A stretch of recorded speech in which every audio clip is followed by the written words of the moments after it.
We are now on our final session of creating passionate readers, which is kind of sad, but we've had an amazing journey and a lot to celebrate. But our topic is building a community of readers.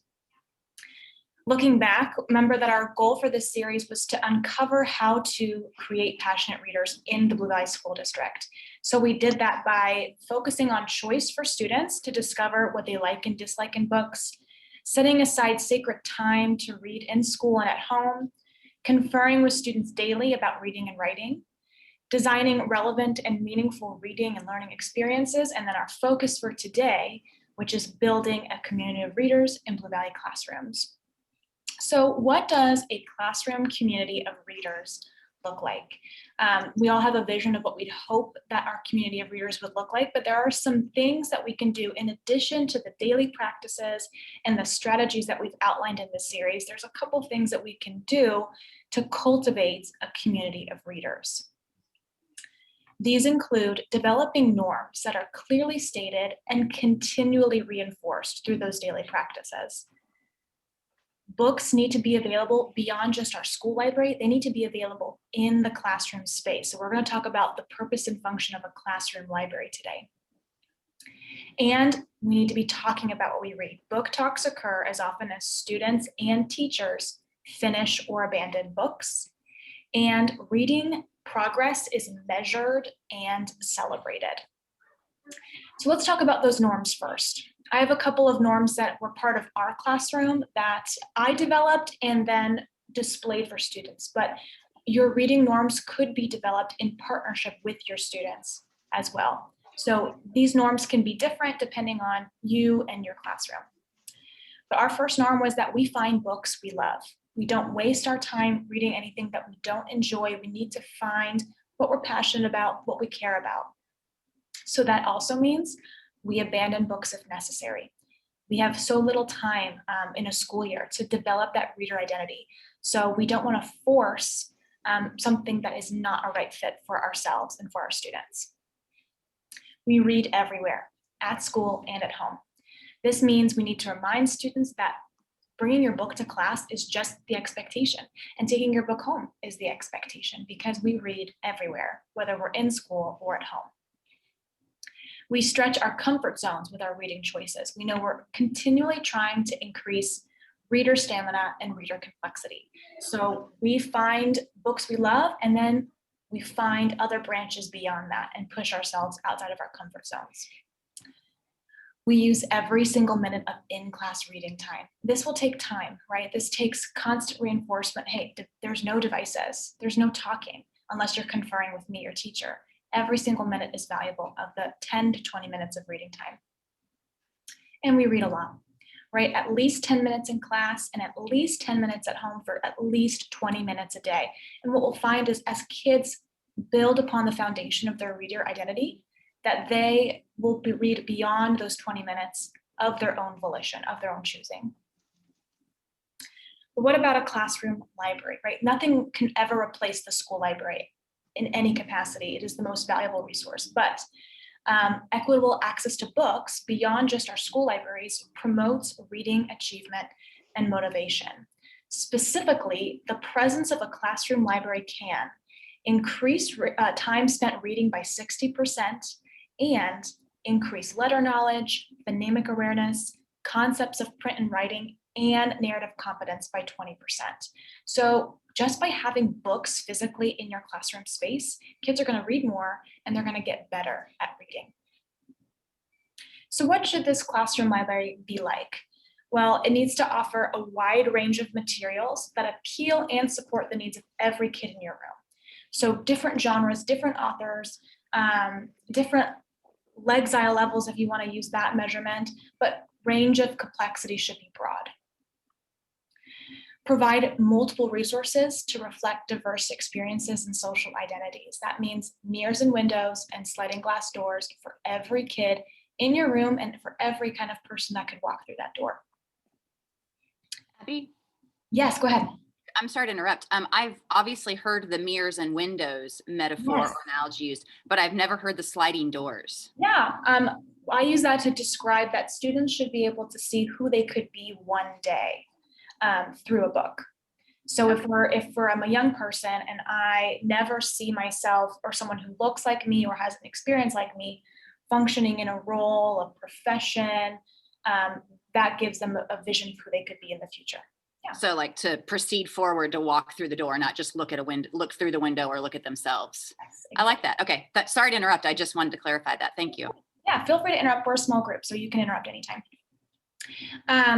Also, we need to open up our classroom libraries to be in collaboration with our students. So they should feel like, hey, I want this book to be in our classroom library. And we'll talk about surveys, but at the end of your school year, saying, okay, guys, it's the end of the year. What are the top 10 books that I should consider adding to the library for next year? But you also want to collaborate with your best resource, that's your school librarian, on what kind of selections are best for student choice. Okay, so let's watch this footage of this teacher's classroom library. This is Pernille Rip. She is an actual day-to-day teacher, but she's also an author and a literacy advocate. And I've heard her speak, and she's just incredible. But when I watched this video of her classroom library, I felt so intimidated.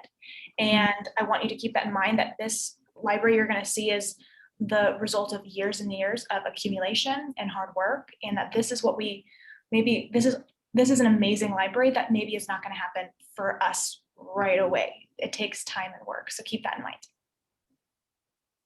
Will never look this clean, and also because it feels kind of empty because I need the students. I figured here was a chance to do a short video of what this new space looks like. It is gigantic. I have inherited the old fire room. So this is the graphic novel room. Love that. Reading gives you superpowers. Still have lots to do, but this is as ready as it's going to be for the students to show up.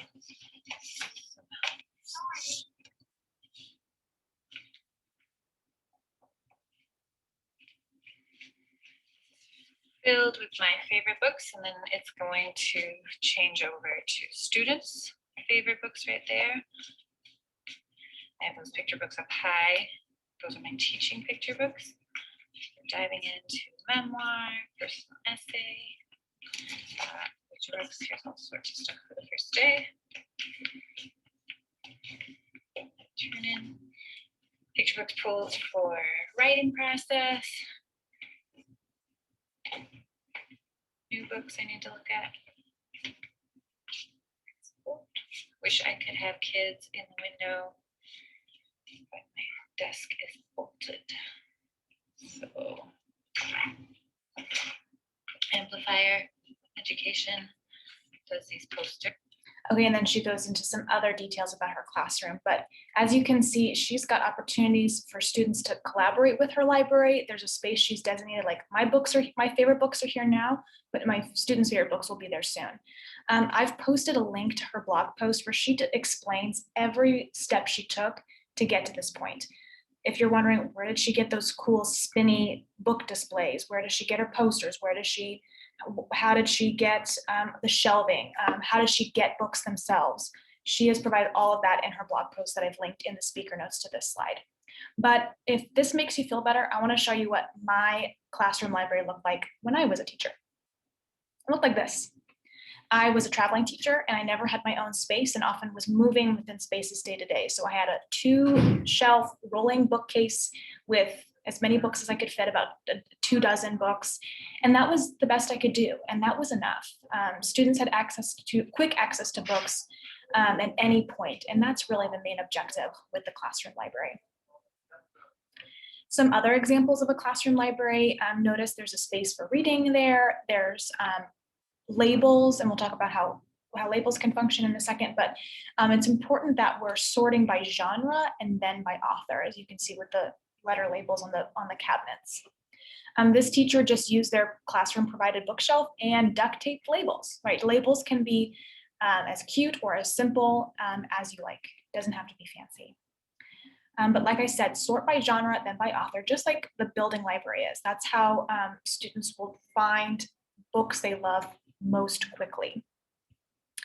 Routinely place books in novel settings. So notice that one teacher had her books on the whiteboard. She had picture books on the whiteboard. Put books on desks. Just kind of change things up pretty routinely so that there's new titles, new covers for kids to look at and explore at any time. When I was teaching, I would always have picture books in the center of each table in case a student wanted to take a break from their independent book and refresh their palette with a picture book. It's really powerful. But changing where books are displayed is really key.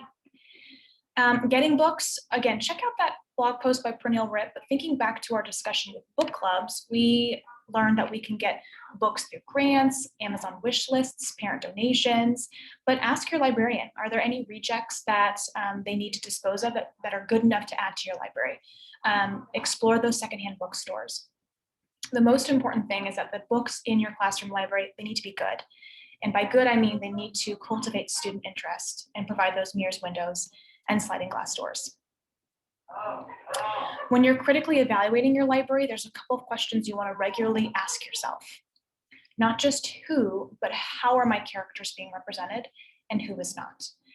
Especially when we're approaching books with topics of diversity, equity, inclusion, are we always just reinforcing the stories of trauma that people have experienced, or are we providing true, accurate portrayals of people's stories beyond just historical trauma? And who's missing from our representation in our library? Are we centering own voices? This phrase, own voices, means if a book is talking about the civil rights movement, are we having books that are written by people of color during that movement? If a book is about exploring gender issues, is that book written by someone who's experienced the conflict? So we want to center those people who are writing about their own true experiences. And ask yourself how and which books are highlighted and displayed. Again, routinely switching up what books are facing where they're placed, that will create and cultivate interest in different titles. Most important to remember is that these classroom libraries do not need to be fancy, just functional, and functional for every kid in your room. Okay, let's move on to book talks. Book talks are occurring as often as students and teachers finish or abandon books. And I want us to watch this short example, and we'll discuss after what makes this book talk effective. I read The 1,000th Floor by Catherine McGee, and it literally kept me up all night. Even the cover just looks really enticing because of the gold, and then at the top it even says, the higher you are, the further you fall. And I would explain that, but it would kind of spoil the entire book, so I won't. But basically, The 1,000th Floor is about Manhattan in the year of 2118. And there's this tower that covers all of Manhattan. And it's shown right here. And basically, if you live near the bottom, then you're pretty poor. And if you live near the top, then you're pretty wealthy. So it's kind of like the levels of wealth. And so basically, Catherine McGee chose to use like different people to show what it's like living on the bottom of the tower or near the top. So some people live on the top floor, which is the 1,000th floor. Some people live like near the bottom. And it's really interesting. There's a lot of mystery to it. And like I said, it kept me up all night. So I really recommend this if you like futuristic books, if you like mysteries, or if you're just looking for a read that will like have you grasping onto every word. Okay, I love this young lady. Let's discuss, what about that book talk was effective? If a goal of a book talk is to get us to read it, how did she convince us to do that? She said it kept her up all night, and she said it more than once. So that, I think, is convincing. If you can't put a book down. Yes.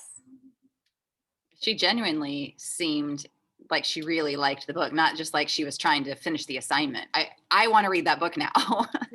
Me too. Anything else to add? She didn't summarize the book. It wasn't a book review. It was a sell. It was to get people intrigued and interested in the book. I read that book. I didn't have the same reaction. Okay. All right. Okay. Lisa says not as good, but maybe again, every reader's different. Yeah. It's probably a good example too of a YA book that really captures YA minds and not always adults, you know? Yeah. Yeah, I think her passion and enthusiasm is really what convinces the reader that they should give it a second look. Yes. Now, we mentioned that we still give book talks even when we're abandoning books, because this models for students the reading process and how we develop our own identity. If a student says, hey guys, I just abandoned this because here's where I'm at, that conversation could actually lead someone like, oh, maybe that's for me, even if it's not for them. Or that helps them see, I see how their thinking is processing why certain books are not for them and for others. And as a teacher, you should be doing the same.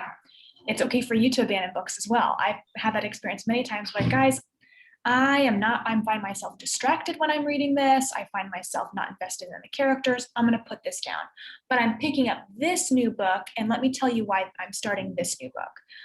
And every time you finish a book, give a book talk as well. Model those continually for your students. Now, there are a couple of specific characteristics of an effective book talk beyond what we just named. So let's break those down.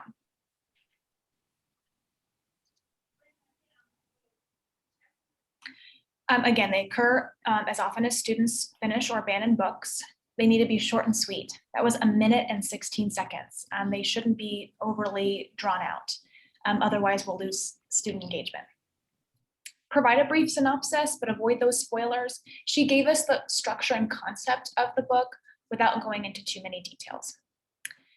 Talk about why you loved it or why you stopped reading it. Again, modeling how you build your own reader identity. And these book talks can be done in person or digitally on Flipgrid or Canvas. They just need to be low stakes, right? They shouldn't be graded. They should be just part of your daily culture in your classroom. We talk about the books we read, and we talk about the books we abandon. Let's move on to our last characteristic of a community of readers, which is celebrating reading success. In order to do that, we need to track volume of reading. That means based on your reading conferences that you have with students daily, you should be able to know how many books every student in your class has read this year at any point in time. Now, we also don't want to keep that progress or that volume secret. We'll talk about how we can display our reading progress so that students can see how many books other students have read as well. But you need to model volume. Excuse me, I would always place the book I'm reading on my whiteboard. So every student could see that, but I was also on the whiteboard next to it, writing how many books I had finished that school year. I'm modeling for them that I too am holding myself to the same standard as you. And I may even set out a goal, like I want to read 80 books this school year. And so I would maybe say, Mrs. Crane has read 25 out of 80 books this year. And when as I usually would, surpass my own goal, I would model for kids, okay, that doesn't mean I stop reading. That means I keep reading and I push myself out of my comfort zone to build my complexity and build my stamina. So you don't find that to be concerning with SPED kids? Explain what you mean.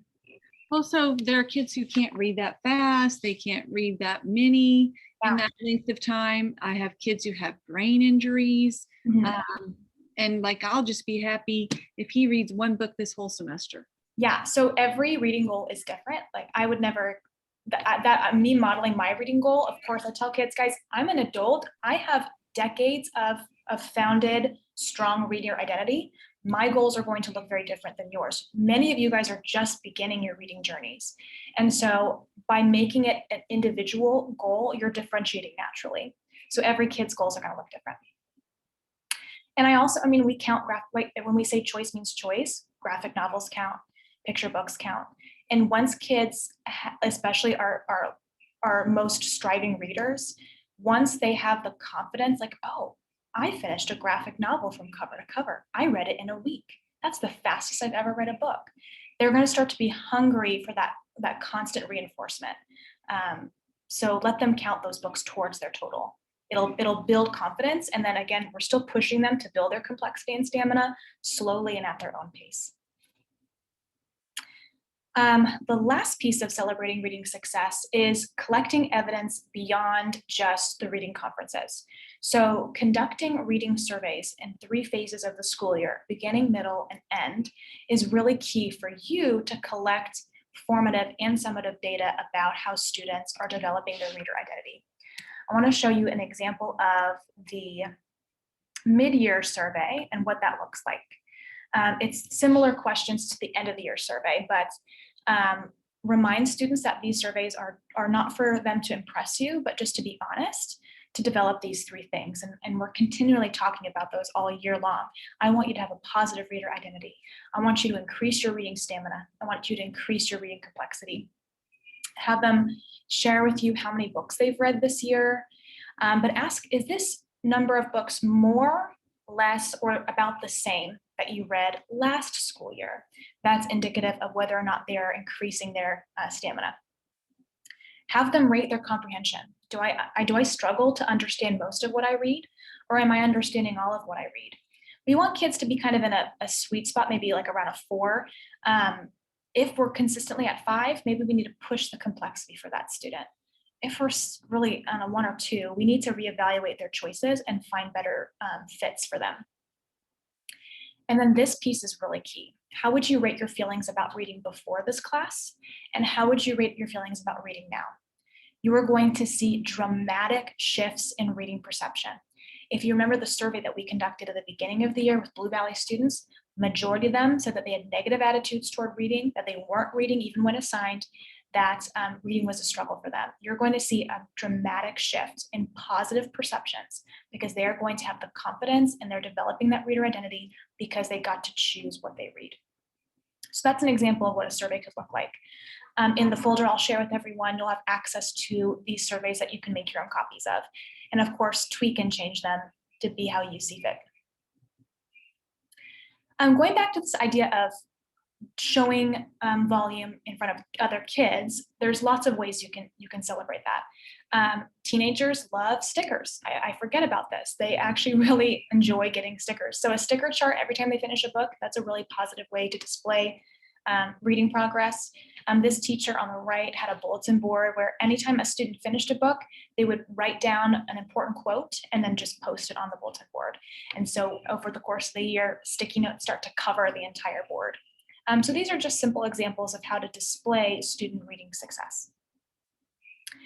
And just, take pictures, celebrate with them, make it a big deal. When you're as a class hit milestones like, hey, as a class, we finished 100 books so far. We finished 200 books. Take pictures, celebrate, make it a big deal. Show their smiling faces with books and share that with stakeholders like parents and let them know, hey, your kids are reading. And maybe you'll have a little moment like I did where when we were doing an activity to identify things we had in common. At the top, you can see they wrote, we're all freshmen, but in that second level of the tower, they wrote, we all read books. That's how you know that reading is becoming part of their identity. This is what we have in common. And that's so powerful as our classrooms become more and more diverse, that all of us, what we have in common is that we are readers. But guess what? Success is happening beyond just my own experience. It's happening in Blue Valley right now. This is an email that was sent to me from a 7th grade ELA teacher who surveyed her kids, just like we talked about. And here's some feedback that they got, that over 41% of her students mentioned that choice reading was their favorite part of their class experience so far this year. They love getting to pick what they read, choosing their book, the free reading, enjoyed reading my book. They named specific titles. We were able to get extra time to read. They really had positive feedback. Another teacher shared with me that a student wrote this note to her that Mrs. Blank has helped me get back into reading and wanting to read. She takes time out of class to make sure we are reading. They're very understanding, and I know she'll be there for anyone. Wow. There's a connection between when we put our reading values in action, that integrity of that shows kids we care, and they pick up on that. They know that you care about them when you differentiate and let them choose and take their own reading path. This 8th grade student sent their teacher this email. Eek!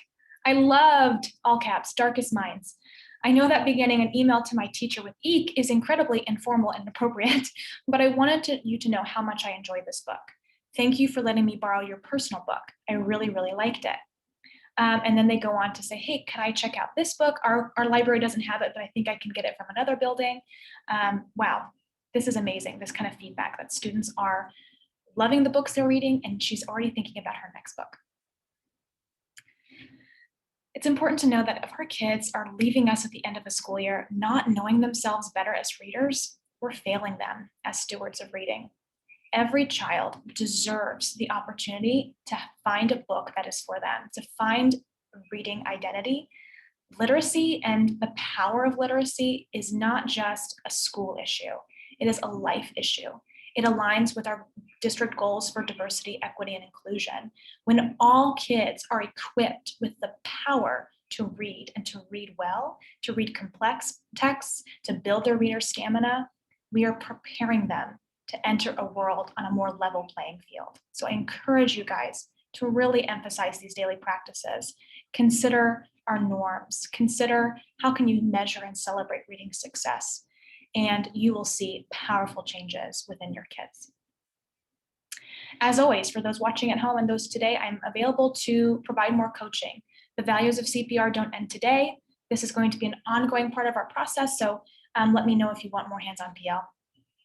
And if you're a Creating Passionate Readers teacher, let me know. I'm looking for pictures, videos. I want to measure and celebrate the success of our Blue Valley teachers enacting our reading values.